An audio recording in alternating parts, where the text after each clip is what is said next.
আচ্ছা, অনুর রুম কোনটা? উপরে গিয়ে দেখো, বাম পাশে সুন্দর করে দরজা সাজানো আছে।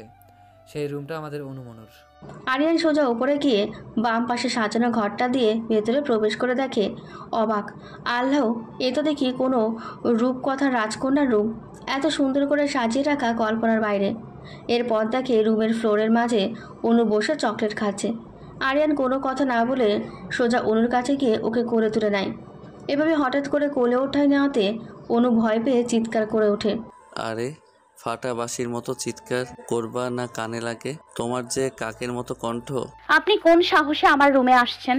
হ্যাঁ, আর এসে আমাকে কাক বলে অপমান করছেন? একদম চুপ। এখন তুমি আমার বউ, তাই বেশি পটর পটর করবা না, না হলে পুলিশ এনে ধরিয়ে দিব। তখন বুঝবা কেমন মজা। আমি কোনো চোর ডাকাত না যে পুলিশ এসে ধরে নিয়ে যাবে। তাছাড়া বাবা মা ভাই আছে আমাকে বাঁচাতে। ম্যাডাম, আপনার আগের দিন বাগে খাইছে। এখন আপনি আমার বউ, তাই আমি ছাড়া আর কেউ আসবে না আপনাকে সাহায্য করতে। তার মানে বিয়ে হয়ে গেছে বলে আমি পর হয়ে গেলাম? এ কখনোই হতে পারে না, আমি মানি না। আপনার মানতে হবে না। তাই বলে অনুকে কোলে করে নিচে নিয়ে আসে। শ্বশুর শাশুড়িকে বলে, আচ্ছা, আমি আমার বউ পেয়েছি, নিয়ে চলে গেলাম। এখন এত কান্নাকাটি করার জন্য আপনাদের এক্সট্রা সময় দিতে পারলাম না, মাফ করবেন। বলে অনুকে গাড়িতে বসিয়ে দরজা লক করে দেয়। অনুর পরিবার বাইরে এসে বিদায় দেয়। আরিয়ান এসে গাড়ির পেছনে অনুর পাশে বসে। ড্রাইভারকে বলে গাড়ি ড্রাইভ করতে। প্লিজ আমাকে ছেড়ে দিন, আমি আম্মু আব্বুর কাছে যাব। থাক বাবু, এত কান্না করতে নাই। শ্বশুরবাড়ি চলো, অনেক চকলেট দিব। আমাকে জোর করে বিয়ে করা, তার উপর জোর করে শ্বশুর বাড়ি নিয়ে যাচ্ছেন, এর ফল কিন্তু ভালো হবে না। যে মেঘ যতটা গর্জন করে, সেই মেঘে ততটা বৃষ্টি হয় না, তা আমি খুব ভালো করেই জানি। তাই বুঝি? আচ্ছা চলেন আপনাদের বাড়িতে, দেখাবো অনু কি জিনিস। এদিকে চৌধুরী ভিলার সামনে এসে আরিয়ানের গাড়ি থামে। আরিয়ান অনুর আগে গাড়ি থেকে নেমে অনুর মাথাতে সুন্দর করে ঘোমটা পরিয়ে দেয়। এরপর কোলে করে এনে দরজার সামনে নামিয়ে দেয়। সবাই বউ দেখে দরজার কাছে ছুটে আসে। ফুপু আম্মা আর আরিয়ানের মা অনুর সামনে আসে। এই আরিয়ানের মা, তোমার ছেলের বউ বরণ করে বাড়ির ভেতরে আনো। আপা, আপনার পছন্দের বউ আপনিই বরণ করেন, আমি এসবের মাঝে নাই। এই মেয়ে আমার পছন্দ করা বউ না, বিপদের হাত থেকে সম্মান বাঁচাতে তোমার ছেলের বিয়ে করেছে। অনু তাদের দুজনের বরণ করা নিয়ে ঠেলাঠেলি দেখে খুব মজা পাচ্ছে। প্লিজ কেউ তো তাড়াতাড়ি বরণ করো। ও ফুপুমা, আপনি ভালোবেসে বরণ করুন না, আমার দাঁড়িয়ে থাকতে থাকতে পা ব্যথা করছে তো। অনু প্লিজ চুপ করো, নতুন বউ এত কথা বলে না। আপনার মা অথবা ফুপি কিন্তু বরণ করছে না, আমি কিন্তু ভেতরে চলে গেলাম। বলে ভেতরে যাবে তখন আরিয়ান অনুর হাত ধরে রাখে। আরিয়ানের মা অনুকে মিষ্টি মুখ করিয়ে বাড়ির ভেতরে নিয়ে আসে। আরিয়ান আর অনুকে পাশে বসিয়ে সবাই মিষ্টি খাওয়াতে শুরু করে। অনু আরিয়ানকে বলে, আমি মিষ্টি খেতে পারি না, প্লিজ আমাকে বাঁচান। আরিয়ান আয়াতকে ডেকে কানে কানে কি জানি একটা বলে। তারপর আয়াত একটা বাটিতে করে লবণ নিয়ে এসে বলে, ভাবি আপনার সলিউশন। এর শোধ আমি পরে নিব, ডোন্ট ওয়ারি গাইস। সব নিয়মকানুন শেষে অনুকে বাসর ঘরে রেখে আসে। অনুকে সবাই বাসর ঘরে বিছানার মাঝে বসিয়ে রেখে চলে যায়। অনু তাদের হাসি মুখে বিদায় করে অনু ভাবছে, আরিয়ান এমন হঠাৎ করে আমাকে বিয়ে করে ঠিক কাজ করে নাই। আমার সাথে বিয়ে করা আর বাসর করার শখ মিটিয়ে দিব। এদিকে আরিয়ান ভাবছে, হুট করে তো বিয়ে করে নিয়েছি, কিন্তু এখন কি হবে আমাদের ভবিষ্যৎ? আমার অতীত আবার চলে আসবে না তো সামনে? তখন কি করব আমি? আরিয়ানের ভাবনার মাঝে হঠাৎ করে পাকা আমের মতো আয়াত টপকে পড়ে। বিগ ব্রাদার ডোন্ট ওয়ারি, আমরা তো আছি তোমার জন্য। এত শত চিন্তা বাদ দিয়ে নিজের ফার্স্ট নাইট পালন করতে যাও। অনু যে মেয়ে, আমার বাসর ঘরকে আমার কাল রাত্রি বানিয়ে ছাড়বে, আমি যেতে পারবো না। ছি ছি ছি, তুমি আরিয়ান চৌধুরী হয়ে এমন কথা বলছো? তোমার মুখে এমন কথা মানায় না। সুন্দরী নারী চাকর থেকে বেশি ধারালো হয়। আগে বিয়ে করো, তারপর বুঝবি। যাকে করব ভাবছিলাম সে আর কপালে নাই। কপালে নাই মানে কি? আয়াত কিছু না বলে আরিয়ানকে ঠেলতে ঠেলতে ওর রুমে ধাক্কা দিয়ে দরজা বন্ধ করে চলে যায়।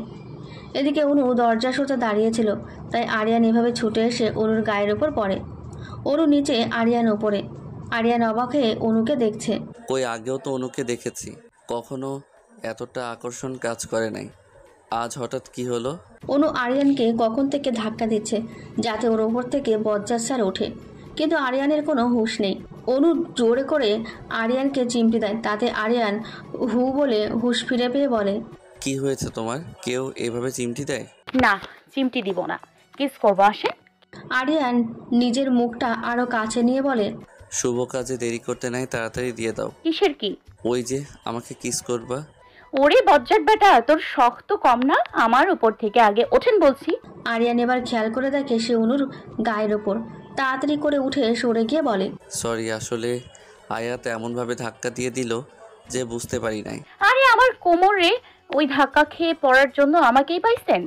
আহারে, আমার মিষ্টি বউ রাগ করে না। আসো, আজ আমাদের বাসরাত, ঝগড়া না করি, কি বলো? অনু আরিয়ানের পাঞ্জাবির কলার ধরে বলে, এই বিয়ে কি ছেলে খেলা যে সম্মান বাঁচাতে করে নিলাম? আমি আপনাকে আগেই বলেছি আমি রাজকে ভালোবাসি, তা জানার পরেও কিভাবে আমাকে বিয়ে করতে পারছেন? আমার ক্রাশ রাজ, আমি তাকে ছাড়া অন্য কারোর কথা কোনোদিনও স্বপ্নেও ভাবি না, এমন কি আপনাকে নিয়েও না। তাহলে এটা জানার পরেও কিভাবে আমাকে বিয়ে করছেন? আরিয়ান রাজ নামটা শুনে রেগে অনুকে নিজের থেকে ছাড়িয়ে বলে, এত রাজ করার কি আছে? কোথায় সে যে আমার জীবনটা নষ্ট করে দিয়েছে, তার জন্য আমি নিজেকে অন্যের কাছে বন্ধক? আমার কি কোনো ভালো লাগা বা ভালোবাসা থাকতে পারে না?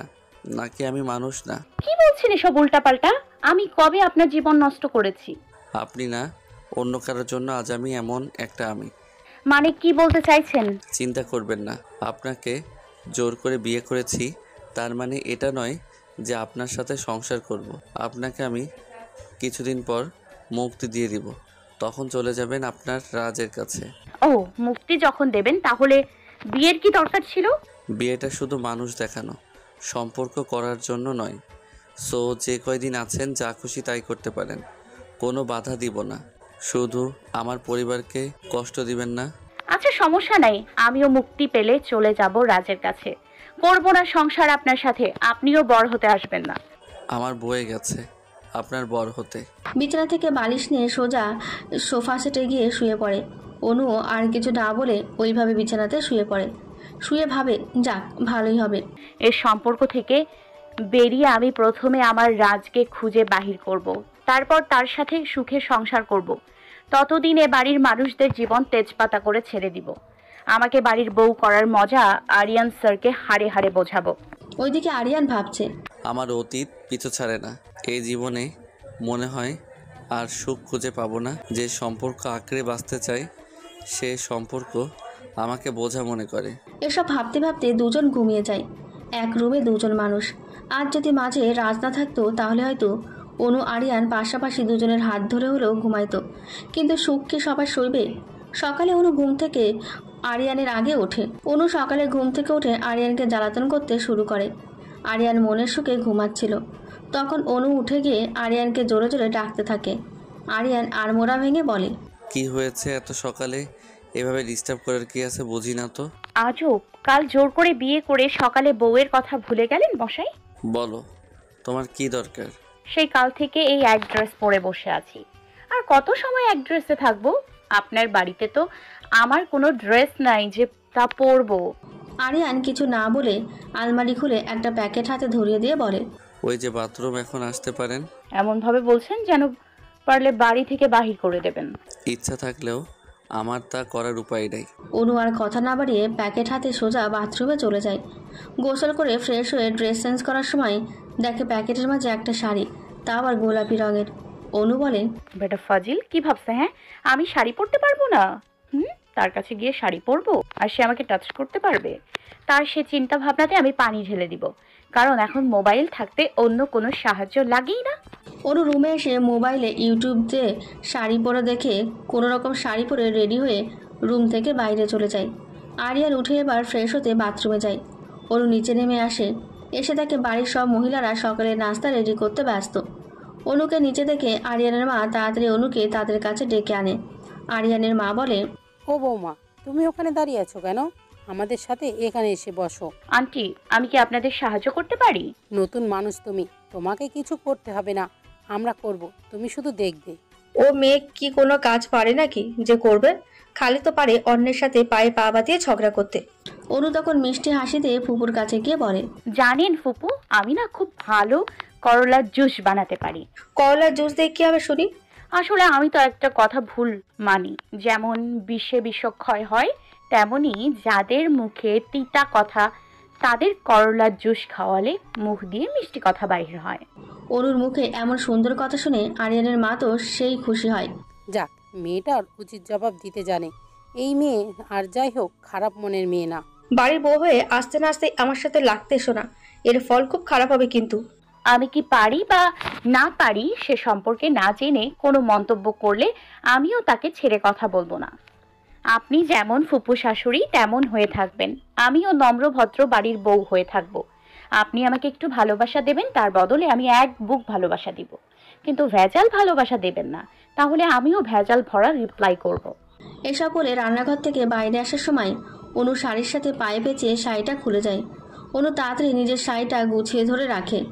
তা দেখে ফুপু আম্মা বলে, এত বেশি কাজে পারদর্শী যে নিজের শাড়ি ঠিক করতে পারে না, সে এসেছে আমাকে দিতে বড় বড় লেকচার।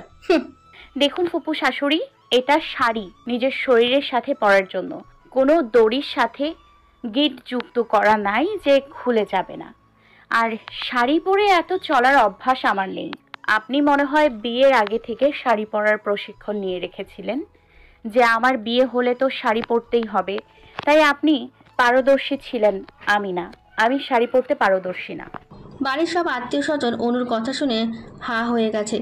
কি বউ রে বাবা, এত কথা একসাথে শুনিয়ে দিতে পারবে, তাও বিয়ের পরের দিন সকালে? না চিনল আত্মীয় স্বজন? থাক বাবা, এ বউ থেকে দূরে থাকা ভালো। আরিয়ানের মা এসব দেখে পরিস্থিতি ঠিক করতে এসে অনুর হাত ধরে নিচে তাদের রুমে নিয়ে যায়। তার রুমে নিয়ে গিয়ে অনুকে তিনি খুব সুন্দর করে শাড়ি পরিয়ে দেয়। অনু তার শাশুড়ি মাকে ধন্যবাদ দিয়ে জড়িয়ে ধরে।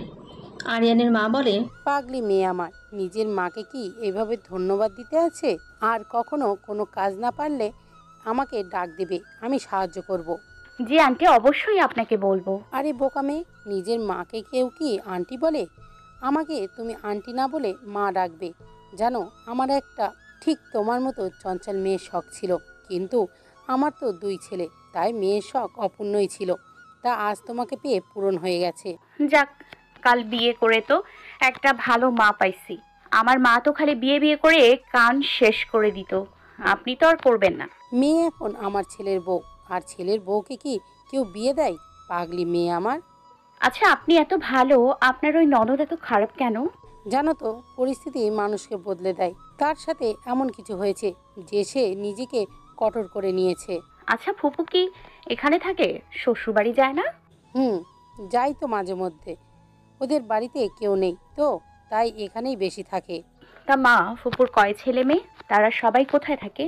আমার মনে হয় এখন আমাদের বাইরে যাওয়া উচিত। সবাই নাস্তা করে অফিসে যাবে, আর তোমারও তো রাতে খাওয়া হয়নি, চলো খাবে তুমি। নাস্তার টেবিলে সবাই বসে আছে, অপেক্ষা শুধু আরিয়ান আর অনুর।